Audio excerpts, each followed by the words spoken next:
Ang tamang gasolina sa ating motor mga master, ano ba talaga? Green ba or red? Or verde o pula? So yun ang isisip ko sa inyo mga master kung ano ba talaga tama sa ating motor mga master na gasolina. So, share ko sa inyo mga master kung saan yung ginagamit yung pula at saan naman yung ginagamit yung green. So, ibabase ko yung noon at saka ngayon. Kasi iba kasi noon at saka ngayon sa aking experience. So noon, ang ginagamit ko sa aking motor na ditutin na motor, kadalasan talaga ginagamit yan yung pula. Yung mga ditutin na motor ng mga Yamaha, mga Kawasaki, Suzuki na may tuti pa yung motor noon, ang ginagamit ko talaga yan noon ay color red o yung pula. Tapos sinahaluan niya ng tuti. O di kaya may tuti yung motor talaga nilalagay. Kaya nga yung mga mauusok yun na ano yun yung mga mauusok na motor na mausok na kulay puti. So, ang ginagamit namin na gasolina niyan mga master ay color red o yung pula.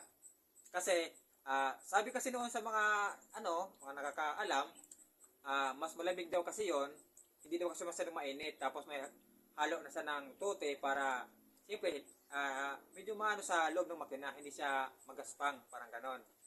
So, ginagamit po ang red at saka yung pula na gasolina sa mga ditote na motor o yung mga platino pa.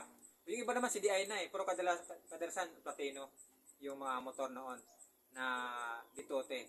So, nung dumating na yung CDI, ito na yung Honda, tapos ginaya na siya ng Kawasaki, ng Suzuki, ng Yamaha.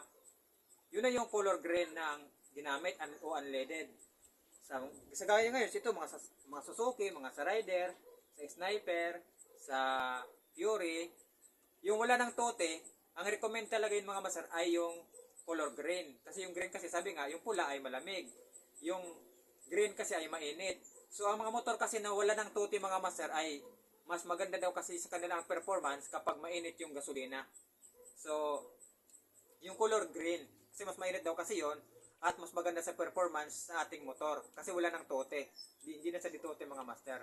Kaya recommend siya talaga siya, halos nakalagay niya sa ating manual na recommended talaga sa kanya ay unleaded or kaya yung color green. Tapos wala ng tote.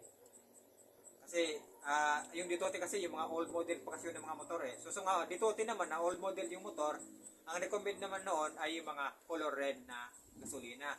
Pero sa ngayon mga master, sa marami na rin naman naka-experience kahit hindi naman ako, sa aking motor na ito ay recommend talaga ito ay pula, ay green or unleaded. Nung sa Manila ako. Pero nung dito sa probinsya, kadalasan yung mga gasoline station dito ay nawawalan sila ng color. Wala silang color green. Mas gusto ng mga riders dito color pula. So ang nangyari, so nag-red na lang din ako kasi wala akong choice eh. Madalas kasi dito yung mga tindahan dito sa mga gasoline station, walang masyadong green, kadalasan ng pula. So napilitan ako magpula dito. So nung tumagal, okay lang din naman. Wala naman ako nakikitang pagkaiba sa color green or color red. So, wala ako nakikitang pagkaiba kung malakas ba, o malakas yung hatak, mainit ba sa makina, o malamig sa makina, o mabilis ba, o mahina. Wala ako nakikitang mga master pagkakaiba. Parang halos pareho lang ang napansin ko sa red at saka yung green. Pati sa kanyang consumption, parehos lang. Wala ako nakitang kaibahan. Pero yun nga lang, sabi nga, ang yung green kasi ay mainit sa makina at yung yung red naman ay malamig sa makina.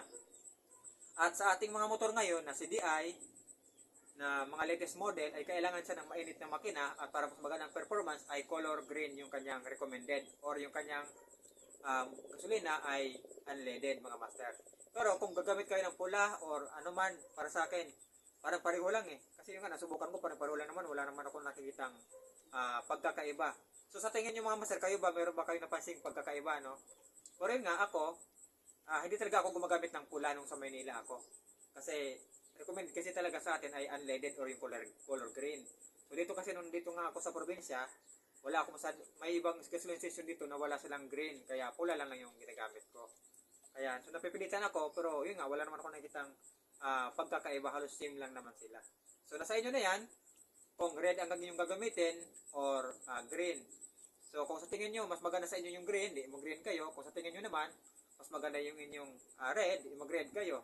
Pero kung gusto nyo talagang pwede nyo paghaluin para mayroon ng green, mayroong red. So depende na yun sa inyo mga masan. Pero sa akin, yun nga, halos same lang sila sa aking pagka-experience.